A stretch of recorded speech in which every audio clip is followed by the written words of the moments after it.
OK, super. Donc là, hein, on a vu pas mal de choses.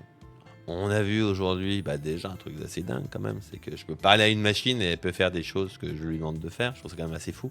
On a vu qu'on pouvait écrire des emails avec. On a parlé à l'instant qu'on pouvait parler dans toutes les langues de la Terre avec l'IA. C'est quand même plutôt pas mal.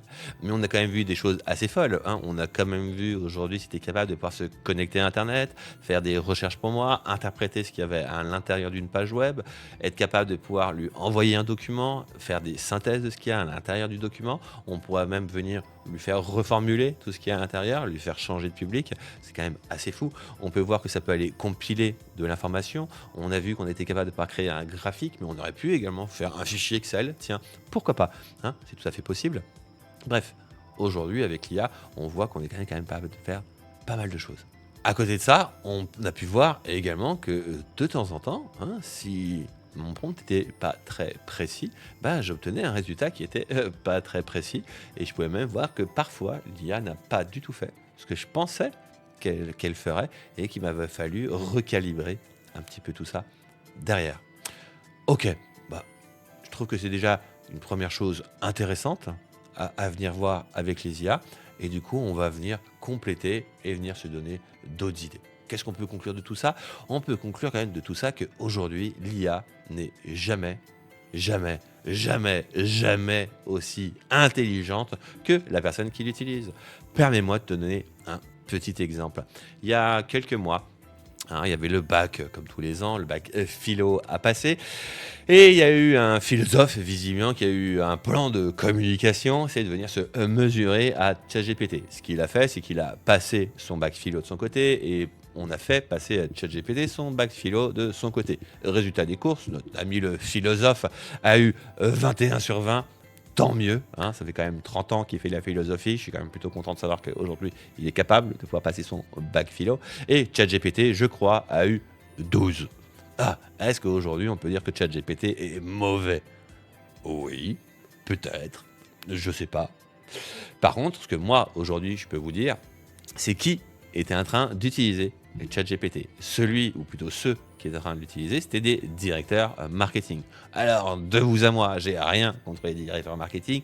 Je les aime même plutôt bien. Je connais certains qui sont même plutôt sympathiques. Mais à côté de ça, je ne suis pas réellement certain que les directeurs marketing en question avaient leur niveau pour pouvoir passer leur bac philosophie. Et donc, du coup, peut-être qu'il s'avère que ils ne l'auraient pas eu et qu'aujourd'hui, ChatGPT leur a permis d'avoir leur bac philo. Ça, l'histoire, elle le dira jamais.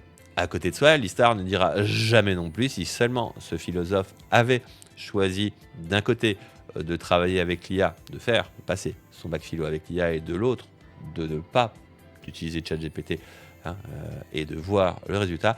Là, je pense qu'il serait arrivé à la seule conclusion à laquelle on peut arriver quand on utilise ces IA, enfin selon moi, hein, c'est qu'une IA sans moi, elle vaut pas grand-chose, mais que moi plus une IA, c'est plus que moi-même.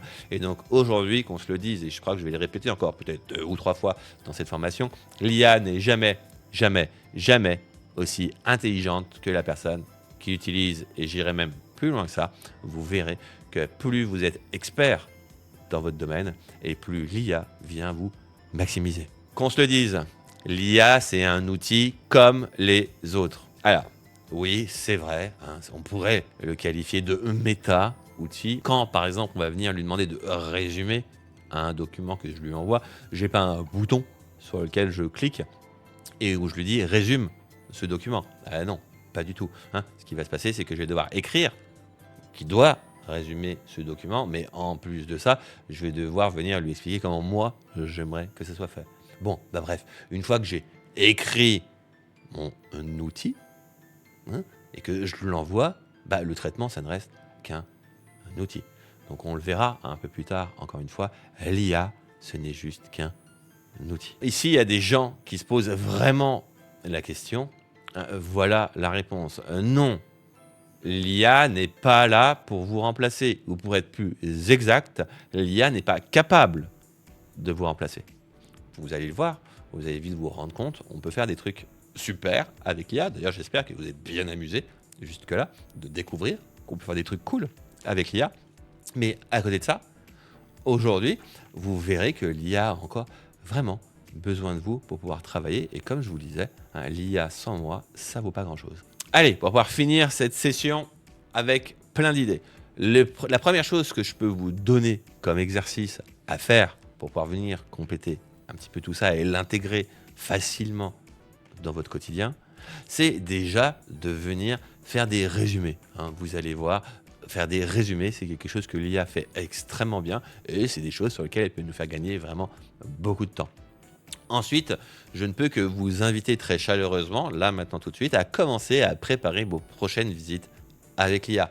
Travaillez avec elle, envoyez-lui les documents, expliquez-lui ce qu'il y a à faire, échangez pour préparer votre future visite et surtout donnez-lui la cible que vous recherchez à avoir pour pouvoir venir adapter tout ce que vous allez faire à l'intérieur. Et enfin, quelque chose dont on n'a pas parlé et quelque chose qui est important avec ChatGPT, faites du brainstorming avec lui. Ça veut dire quoi? Ça veut dire tout simplement échanger avec lui sur des idées et demander de lui ce qu'il en pense. Demandez-lui de se faire l'avocat du diable. Demandez-lui d'infirmer ou de confirmer votre position. Demandez-lui d'être neutre par rapport à son point de vue et de vous aiguiller sur ce qu'il pense être la meilleure chose à faire. Et vous verrez, c'est assez intéressant. Et ce qui est certain, j'en suis sûr, c'est que vous repartirez toujours avec des idées que vous n'auriez pas eues sans lui.